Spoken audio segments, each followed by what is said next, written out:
Good morning to all. आज हम start करेंगे अपनी नई वीडियो। जैसा कि हमने अपने पिछले वीडियो में वैद्युत द्विध्रुव की अक्षीय स्थिति और निरक्षीय स्थिति के बारे में पढ़ा था, जो आपका लॉन्ग क्वेश्चन है, आपके एग्ज़ाम में 5 नंबर का आता है। अब हम उसी से रिलेटेड आपके 3 नंबर के जो टॉपिक है उसके बारे में पढ़ेंगे। उससे पहले कुछ बेसिक चीज़ हम समझते हैं। अब यहाँ पर हमने एक बात पढ़ी थी कि यदि कोई आवेश है तो आवेश के चारों तरफ का वह क्षेत्र जहाँ पर उसके प्रभाव को अनुभव किया जा सकता है उसे हम कहते थे वैद्युत क्षेत्र। मतलब अगर इस मान लेते हैं, एक आवेश मानते हैं, ये आवेश मान लेते हैं इसका क्षेत्र इतना बड़ा है।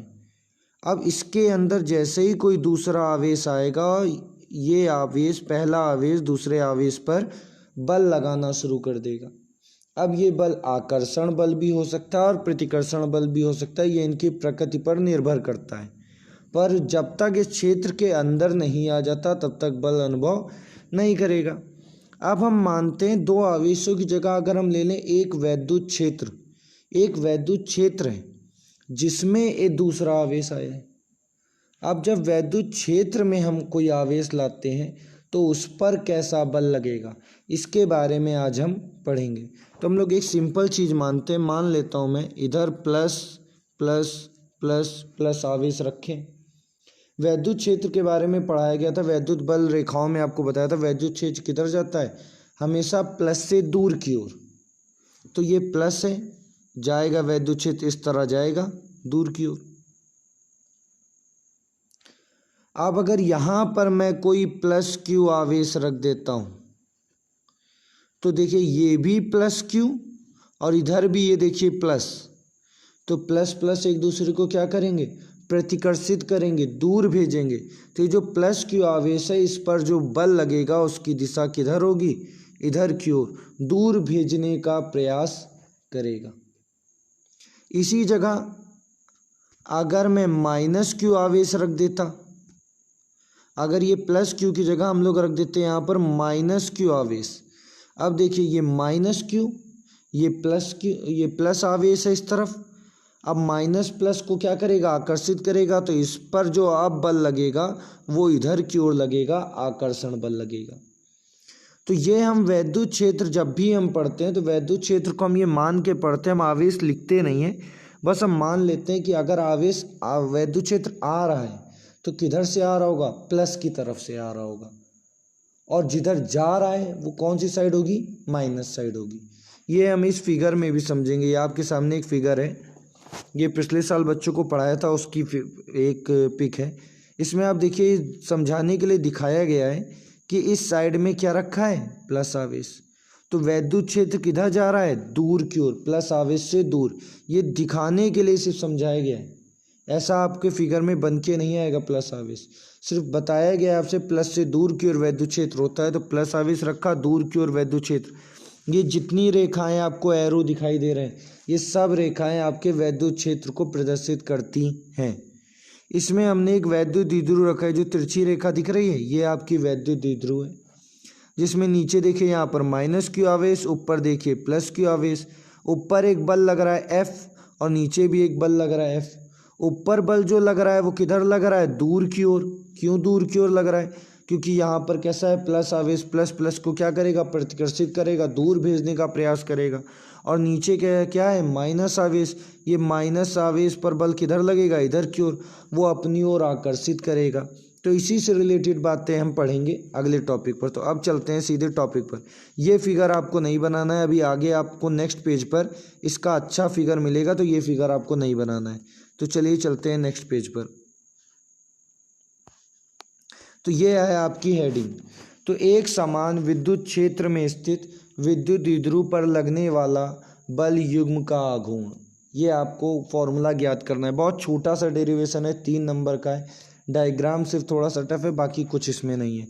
तो सबसे पहले हम लोगों ने यहाँ देखिए पहले फिगर, ये फिगर आपको बनाना है। तो ये फिगर वैसा ही फिगर है, वो भी फिगर आप बना सकते हो, ये बना सकते हो, पर ये ज़्यादा क्लियर है तो आप इसको बना सकते हैं। इस फिगर के साथ में देखिए थ्योरी जो लिखी है सेम टू सेम यही बातें लिखी हैं, एक बार पढ़ के डिस्कस करते हैं। तो लिखा है, माना एक वैद्युत द्विध्रुव ए बी, तो यहाँ पर देखिए ये वैद्युत द्विध्रुव ये रखा है आपका ए बी।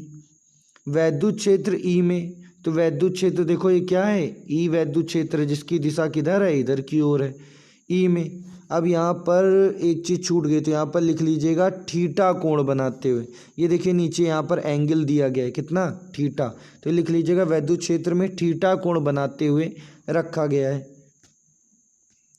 कह रहा है इस स्थिति में इसके प्लस क्यू आवेश पर एक बल लगेगा, तो आपको बताया गया प्लस क्यू आवेश पर एक बल लगेगा, तो बल लग रहा है जो किधर उसे बढ़ा रहा है, इधर की ओर, और माइनस क्यू आवेश पर एक बल लगेगा जो उसको किधर बढ़ा रहा है, इधर की ओर। तो ये दोनों बल जो हैं वो क्या होंगे, विपरीत होंगे। जब विपरीत बल होंगे अतः ये क्या करेंगे, एक बलयुग्म का निर्माण करेंगे। बलयुग्म आपने पिछले क्लास में पढ़ा है, फर्स्ट ईयर में बल आघूर्ण पढ़ा है, बलयुग्म पढ़ा है। ये क्या करते हैं, चीज़ों को घुमाने का प्रयास करते हैं, तो ये इसको घुमाने का प्रयास करेगा, रोटेट करने का प्रयास करेगा। तो जब घुमाने का प्रयास करेगा तो आगे क्या होगा उसको समझते हैं। तो यह बलयुग्म वैद्युत द्विध्रुव को वैद्युत क्षेत्र के समांतर लाने का प्रयास करेगा, मतलब घुमाने का प्रयास करेगा। अतः बलयुग्म का आघूर्ण, आघूर्ण बराबर आप लोगों ने पढ़ा है टाउ बराबर होता था बल गुणे लंबवत दूरी, तो वही हमने लिखा टाउ बराबर बल गुणे लंबवत दूरी। बल कितना लग रहा है, तो बल F लगेगा, कोई भी एक बल लेते हैं हम, तो हमने एक बल ले लिया F। और लंबवत दूरी की बात करें तो 2L sin theta. 2L sin theta कैसे आया, उस फिगर में लिखा भी है, यहाँ भी हम समझ लेते हैं। ये हमने द्विध्रुव माना, द्विध्रुव की लंबाई कितनी थी, 2L होती है, ये AB, इसको हमने डॉटेड आगे इस तरह बढ़ाया, इसको डॉटेड ये बढ़ाया, ये एंगल कितना हो गया, थीटा। हमको दोनों के बीच की क्या निकालनी है, लंबवत दूरी, दोनों बलों के बीच की। तो ये बल इस पर लग रहा था, इस दिशा में इस पर लग रहा था, इस दिशा में, दोनों बल की दिशा यानी बीच में लंबवत दूरी क्या है, ये लाइन, और ये क्या है इसके सामने यानी लंब, तो लंब है तो क्या आएगा, साइन थीटा वाला फॉर्मूला इस्तेमाल करेंगे। तो साइन थीटा इस्तेमाल करेंगे तो कितना आ जाएगा, 2L sin थीटा। तो इस तरह हमने इसका मान निकाला। तो यहाँ पर हमने रखा F का मान। अब ये F का मान कहाँ से आया तो वो भी हम समझते हैं। हमने एक फॉर्मूला पढ़ा था, वैद्युत क्षेत्र की तीव्रता E बराबर F/Q, एकांक आवेश पर लगने वाला बल वैद्युत क्षेत्र के बराबर होता है। तो यहीं से हमने अगर इस Q को इधर भेज दें तो F बराबर क्या हो जाता है, EQ या QE, वो हमने यहाँ पर बल रखा है। तो अब इसके बाद थोड़ा सा हमने कर दिया चेंज, 2QL पर कर लिया पीछे और E कर दिया अलग, क्योंकि हमने 2QL पढ़ रखा है। अब यहाँ पर कई लोग कंफ्यूज होते हैं, तो याद रखिए ये जो टाउ है ये बल युग्म का आघूर्ण है, और अगर हम बात करें 2QL तो ये वैद्युत द्विध्रुव आघूर्ण है। याद रखिएगा, वैद्युत द्विध्रुव आघूर्ण पूछेगा तो P बराबर 2QL आएगा, और बलयुग्म का आघूर्ण पूछेगा या बल आघूर्ण पूछेगा तो टाउ आएगा। तो इस 2QL की जगह पर क्या लिख सकते हैं, P, तो टाउ बराबर हो गया PE sin थीटा। सिंपल सा बहुत छोटा डेरिवेशन है, और ये आपके एग्ज़ाम में 3 नंबर में पूछा जाता है। तो आज के लिए इतना ही।